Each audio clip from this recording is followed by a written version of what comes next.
So for today's video guys, ay tuturuan ko kayo kung paano nga ba gumawa ng TIN number online or gamit ang ating cellphone. So first, punta lang po tayo sa ating Google at isearch lang po ang bir.gov.ph or ayan, pindutin natin lang yan. Tapos magpapakita na po ito. Ayan, yung pinakauna, so pindutin lang natin yan. And hintayin lang po natin. So magpapakita dito new registration. So dahil etong gagawin ko guys is wala pang TIN number, wala pang existing account, ayan, bago lang talaga. So pindutin mo lang ang new registration, ayan, as a non-individual, as an individual. So piliin ko lang yung as an individual. And then next natin dyan guys is scroll natin dyan pababa dahil tutorial po ito. So pwede nyo po siyang basahin and ako is create account na dahil nga tutorial siya. So kayo pwede nyo siyang basahin. Ito din po yung terms and agreement po natin. So pwede nyo din po yung basahin para mas maliwanagan kayo. And kung nabasa nyo na, ayan, check nyo lang po yung I have read, yung terms and condition tapos agree. And ang next naman po, kung taxpayer po kayo, ayan, taxpayer syempre. Ayan, kung may agent, ayan, yun po ang pindutin nyo.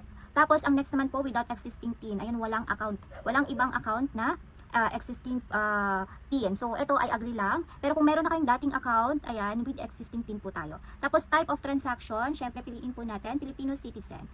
Okay.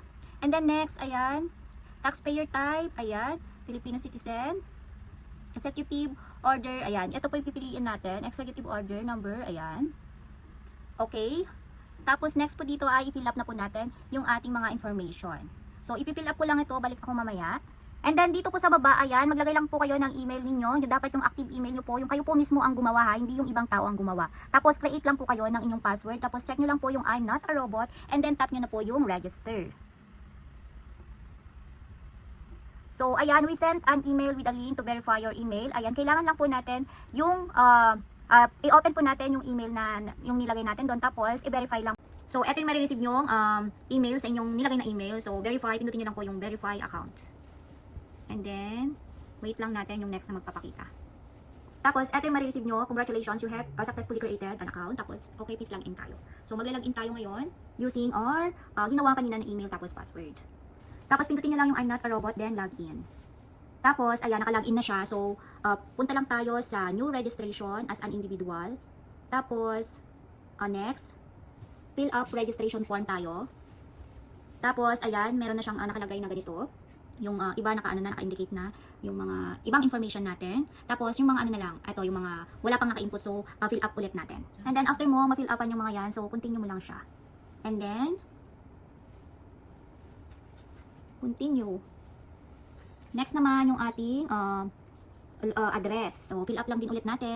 Tapos dito guys, ayan, ilagay nyo lang din yung mga kung may purok kayo, ayan, mga street kayo. Kung wala namang mga ganun katulad ng ngayon, building number, name building, ilagay nyo lang po ang not applicable. So, after po nyan, continue po natin. Tapos, continue. Ayan. Tapos dito guys, magpapakita is, do you have an authorized representative? So, wala naman, so no. Continue lang natin. Spouse for, wala naman tayong spouse. Ayan. Tapos, ito na yung kailangan, guys. Kailangan lang po natin ng document. Ayan. Tapos, upload ng pictures. Ayan. Any government issued ID. Ito pala. Issued ID. Tapos, ito selfie. Nakahawak yung ID. So, upload lang natin. Ayan. After ma-i-upload, ayan. Ito yung ID. Any government ID. Tapos, dito naman is yung ating ID na hawak-hawak natin. Na picture. Tapos, continue lang. And then next naman, ayan, I will declare, kunam lang. Tapos, pindutin mo lang din yan. Ayan, basahin nyo na lang din po Tapos, submit application. Ayan, your application, registration. Ayan, ayan na po yung reference. Ayan. So, next po natin, proceed natin. Tapos, unable to retrieve your payment records. Okay lang natin yan, guys. So, ayan na, guys. And then, may marireceive po tayo dyan, na sa email po natin. Ayan. So, hintayin lang po natin yung ating email.